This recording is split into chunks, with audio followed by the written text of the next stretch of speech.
दहशतवादी अबू सैफुल्लाची हत्या। पाकिस्तानच्या सिंध प्रांतामध्ये अज्ञात व्यक्तीकडून गोळ्या झाडून हत्या। सैफुल्ला खालिद हा लष्कर ए तैयबाचा टॉपचा कमांडर, भारतातील 3 हल्ल्यांचा सूत्रधार। भारताची बाजू जगभरात मांडण्यासाठी जाणाऱ्या शिष्टमंडळांना परराष्ट्र सचिव विक्रम मिस्री माहिती देणार। ऑपरेशन सिंदूर, लष्करी संघर्ष आणि युद्धबंदीबाबत चर्चा होणार।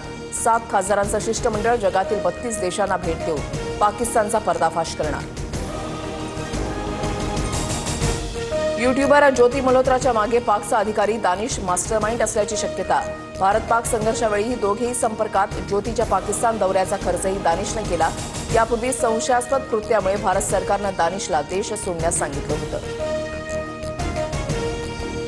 पहलगाम हल्ल्यानंतरचा यूट्यूबर ज्योती मल्होत्राचा व्हिडिओ समोर। पहलगाम हल्ल्यामध्ये ज्योतीनं पर्यटकांनाच दोषी ठरवलेलं।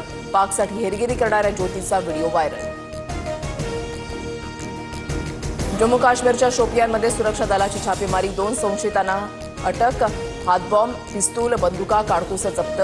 दोघे दहशतवाद्यांना मदत करत असल्याचा आरोप। यूपीच्या रामपूरमधील शहजाद नावाच्या गुप्तहेराला अटक। एटीएसकडून मोठी कारवाई। शहजाद आयएसआयचा एजंट असल्याचा आरोप। दहशतवाद्यांना पैसे पुरवत असल्याचा संशय। उपमुख्यमंत्री अजित पवार बीड दौऱ्यावर। जिल्ह्यातील विकास कामांची पाहणी करणार। पंकजा मुंडे, धनंजय मुंडेही उपस्थित। बीडमधील गुन्हेगारी घटनांवर अजितदादा काय बोलणार याकडे लक्ष।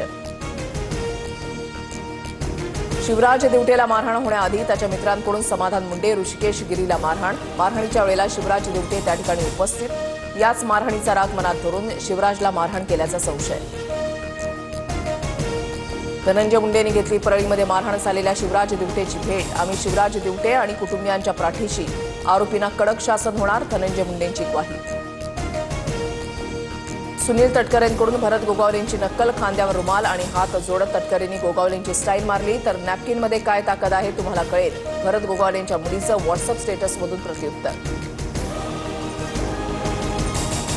संतोष देशमुख हत्या प्रकरणाची आज बीड न्यायालयामध्ये सुनावणी। वाल्मिक कराडच्या दोषमुक्तीच्या अर्जावर निर्णय होण्याची शक्यता।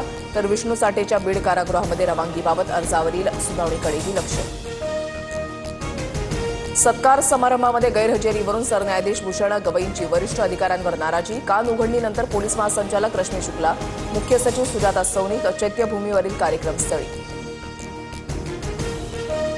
बोरिवलीमध्ये 2 गटात झालेल्या हाणामारीमध्ये 3घांचा मृत्यू तर 2 जण जखमी। एमएचबी पोलीस ठाण्याच्या हद्दीमधली घटना। जुन्या वादातून दोन्ही गटामध्ये हाणामारी झाल्याची माहिती। पोलिसांकडून आरोपींचा शोध सुरू। राज्यामध्ये आजपासून मुसळधार पावसाची शक्यता। कोकण, मध्य महाराष्ट्र आणि विदर्भाच्या काही भागात जोरदार सरी कोसळण्याचा अंदाज। तर मुंबईमध्ये 21 मे ते 31 मे या 10 दिवसांमध्ये मुसळधार ते अतिमुसळधार पावसाचा इशारा। बंगळुरूमध्ये अवकाळी पावसाचा थैमान। सिल्क बोर्ड जंक्शन आणि हेबल जंक्शनसह अनेक भागातील रस्त्यांना नदीचा स्वरूप। पुढील काही दिवस मुसळधार पावसाचा इशारा। रत्नागिरीमधल्या खेडमध्ये जगबुडी नदीच्या पुलावरून कार नदीमध्ये कोसळली। भीषण अपघातामध्ये एकाच कुटुंबातील 5 जणांचा मृत्यू। मुंबईहून देवरुखला अंत्यविधीसाठी जात असताना काळाचा घाला।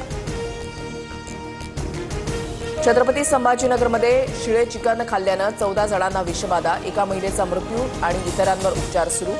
विषबाधा झालेले 13 जण शहागड रोडवरील वीटभट्टी कामगार, मध्य प्रदेशमधील रहिवासी असल्याची माहिती। मध्य प्रदेशमधील भाजपा मंत्री विजय शहा यांच्या याचिकेवर आज सुप्रीम कोर्टात सुनावणी। कर्नल सोफिया कुरेशींवरील वादग्रस्त वक्तव्याप्रकरणी एफआयआर दाखल झाल्यानंतर विजय शहांची सुप्रीम कोर्टात याचिका। शिक्षकांच्या विविध मागण्यांसाठी बच्चू कडू आक्रमक। अमरावतीच्या मोझरी गुरुकुंजमध्ये आज बच्चू कडूंचं आंदोलन। शिक्षकांच्या वतीनं बच्चू कडू सरकारच्या आदेशाची होळी करणार।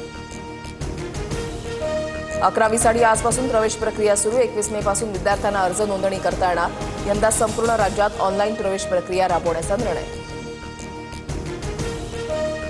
सोलापुरातील टेक्सटाईल कारखान्याच्या विझलेल्या आगीचा पुन्हा एकदा भडका। 13 तासानंतर आग आटोक्यात होती, मात्र पुन्हा गॅसचा स्फोट। आगीमध्ये 8 जणांचा होरपळून मृत्यू। सोलापुरातील आगीच्या दुर्घटनेबाबत पंतप्रधान मोदींसह मुख्यमंत्री फडणवीसांकडून शोक व्यक्त। केंद्र आणि राज्य सरकारकडून मृतांच्या वारसांना 7 लाख तर जखमींना 50,000ची मदत जाहीर। वडाळा ते गायमुख मेट्रो डिसेंबर अखेर सुरू होणार। मेट्रो 4 मार्गिकेवर लवकरच गाड्यांच्या चाचणी फेऱ्या। पहिल्या टप्प्यामध्ये 10.5 किलोमीटरच्या मार्गावर मेट्रो सेवा सुरू केली जाणार।